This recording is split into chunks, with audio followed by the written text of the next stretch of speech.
Jadi selip Ustazah, selip. Jadi apa yang diketengahkan oleh caller atau pemaga tu, dia cakap bila tengah makan lama-kelamaan saya naik syok pula dengan isteri kawan saya ni, dan kawan saya ni naik syok pula dengan isteri saya, dan isteri saya pun syok juga dengan teman saya dan terbalik. Maka ini terjadi. Maka mereka pun pergi keluar negara, pergi ke satu pulau, mereka exchange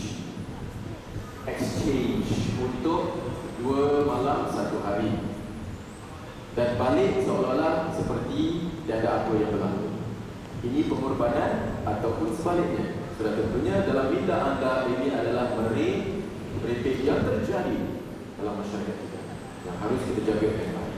Itu harus kita ambil tahu dan juga kita jaga-jaga. Semoga anak-anak kita tidak terjadi seperti yang telah saya nyatakan. Baik, kita kembali dengan satu lagi soalan. Yang ini satu soalan saja, juga terkandung dalam isu pedas. Suami kuat sangat kehendak dia, sedangkan Islam suami nak lagi, walaupun keadaan isteri yang tidak begitu baik. Dan very simple question, ada tak tips-tips bagaimana untuk kita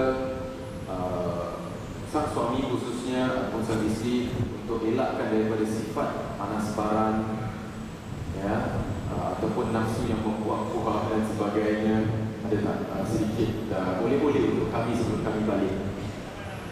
Baik, Alhamdulillah ya. Betul kata saudara Dini Rahim ya. Sikap suami tadi itu adalah sikap yang panas baran, sikap pemarah, sikap mementingkan diri sendiri, dan sudah pasti tidak menghargai pengorbanan dan tidak rela berkorban untuk mendapat kebahagiaan. Dia hanya menurut hawa nafsu saja. Untuk mengelakkan perkara ataupun sikap ataupun sifat panas baran seperti itu, isteri kena pandai jaga pemakanan suami.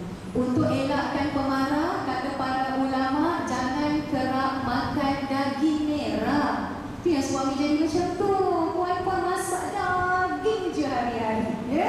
Elak makan daging merah kerap sangat. Kalau nak daging merah tu maksudnya apa? Daging lembu, daging kambing ya? Tapi sunnah mengatakan banyak makan daging putih. Sebab makan daging merah, dia pun suka marah-marah ya? Dan makan daging putih, dia cool je. So, dia berani makan daging merah atau daging putih? Saya memang suka kambing, Ustazah. Tapi jarang-jarang. Oh, okey, jarang-jarang. Bagus kalau jarang-jarang. Kadang-kadang ya? Okey. Daging putih tu maksudnya apa? Daging putih tu maksudnya ayam, ikan ya? Pemakanan kita kena jaga ya? Dan seterusnya, Nabi pesan kepada kita banyak makan sayur dan banyak makan buah-buahan. So dalam menu kita selisih keluarga, pastikan kita jaga pemakanan seperti itu. Itu di segi makanan. Yang kedua ialah banyak berdoa kepada Allah Subhanahu Wa Taala. Antara doa yang boleh melembutkan hati pasangan kita yang pemarah, yang panas baran, doanya ialah surah An-Naml ayat 30 hingga ayat 31. Doa ni ada dalam CD yang saya cakap. Doa ni ajaib. Tapi cerita ajaib tu saya tak bercerita ini sepanjang. Doa tu sangat ajaib. Bagus, surah An-Naml ayat 30 hingga 31. Doanya cerita tentang Nabi Sulaiman dengan siapa? Ratu Balqis. Saya pendekkan cerita. Doa ni 30 hingga 31 berbunyi, Innahu min Sulaiman wa innahu bismillahirrahmanirrahim alla ta'lu alayya wa'tuni muslimin. Sesungguhnya ia, yakni surat ini daripada Nabi Sulaiman. Surat ini dimulai dengan Bismillahirrahmanirrahim. Janganlah kamu sombong, datanglah kepada aku dalam keadaan menyerah diri. Mudah-mudahan lepas ni suami yang panas baran, berkat isteri baca doa ni, suami kata, ayah nak apa? Oh, bagusnya.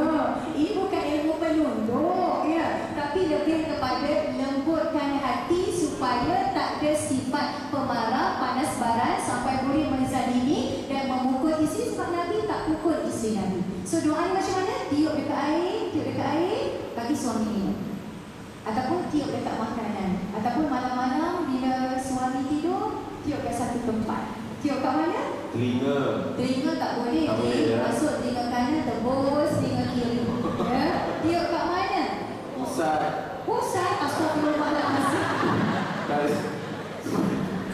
Oh, jangan tengok Ustaz. Ustaz Kojo ke Ustaz siapa jangan. Bahaya. Kata para ulama, tiup dekat ubun-ubun untuk anak-anak. Ubun-ubun untuk anak-anak. Jemput ke hati anak dalam doa yang sama, tiup ubun-ubun. Untuk bapa anak, untuk mak anak, tiup dekat tengkuk. Malam ni cari tengkuk suami. Suami dia kan malam ni pakai tengkuk pula.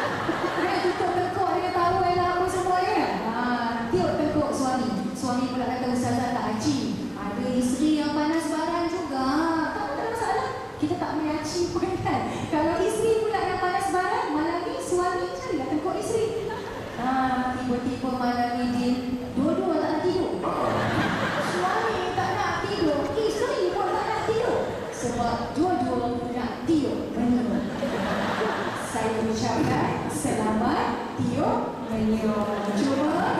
Cuma pesanan daripada Ustazah, kawal sifat marah kita. Sebab dengan marah, talak boleh gugur. Kalau talak satu, talak dua boleh rujuk lagi. Tapi yang ramai jumpa Ustazah dengan Ustaz menangis air mata darah macam mana sekalipun, talak tiga mana boleh rujuk. Melainkan kalau lepas edah, isteri dah berkahwin dengan orang lain tanpa dirancang, tiba-tiba tanpa dirancang juga bercerai, dia lebih baik kahwin baik dengan isteri dia. Dengan marah, talak boleh gugur. Dengan marah, silaturahim boleh berpecah belah. Dengan marah, mengundang kemurkaan Allah. Dengan marah boleh menyebabkan kita diazab oleh Allah dalam api neraka. Sebab marah Nabi kata adalah daripada syaitan. Syaitan dijadikan daripada api. Api boleh dipadamkan dengan air. So nak kawal sifat marah, sentiasa basahi anggota kita dengan banyak berwudu dan sujudlah kepada Allah Subhanahu Wa Taala. Jadi begitu, adakah boleh diimplementasikan cara-cara ini kepada isteri yang kuat membebel? Sama tak salah? Macam mana cara untuk selalu suami dia kena kan orang sebarang ni, adakah membebel itu satu perkara yang sudah tentunya lumrah bagi sang isteri? Sebab saya bila bekerja memang banyak bercakap, balik pula isteri saya sambung radio. Dia pula jadi DJ kat rumah. Jadi saya diam je lah. Seronok juga kadang-kadang dia membebel, sedap suara dia, sedap. Jadi bagaimana untuk sang isteri contohnya lah, pastinya kadar memang satu trivia yang baik, orang perempuan cakap lebih banyak daripada orang lelaki.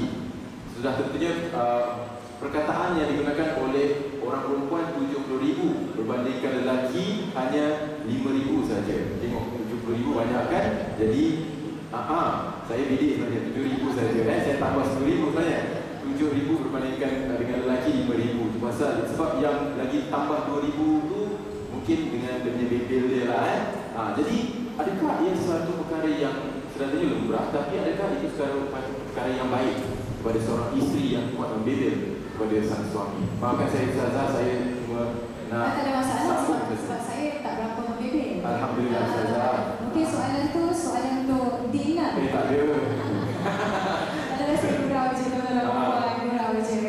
Sebab Din macam anak-anak je. Okey, baik. Betul Mak? Macam anak lah. Macam anak dia, baik nak Dia macam ni, saya terbaca kajian. Kajian mengatakan isteri yang sihat, isteri yang normal ialah isteri yang banyak bercakap. Yes. Suaminya mana? Yes. Isteri yang sihat, isteri yang normal dan isteri yang banyak bercakap. Habislah. Sebab tu bila Ustazah demam dekat rumah, bila Ustazah tak sihat, cuba teka. Rumah Ustazah 2 tingkat cuba teka. Apa jadi pada 2 tingkat tu? Sunyi, sepi. Dalam bilik Ustazah, dalam bilik tidur Ustazah, bila Ustazah tak sihat, Ustazah baling bila dalam bilik Ustazah tu, semua ada atas katil. Ustaz ada, anak 4 orang ada, menantu ada, cucu ada. Kalau mak Ustazah datang rumah Ustazah masa tu, mak pun datang sekali dalam bilik sebab rasa macam sunyi. Dan Ustaz pun rasa tak seronok kalau Ustazah tak sihat. Siapa nak bercakap? Maknanya kalau nak jadi wanita yang hebat, nak jadi wanita umpama bidadari syurga,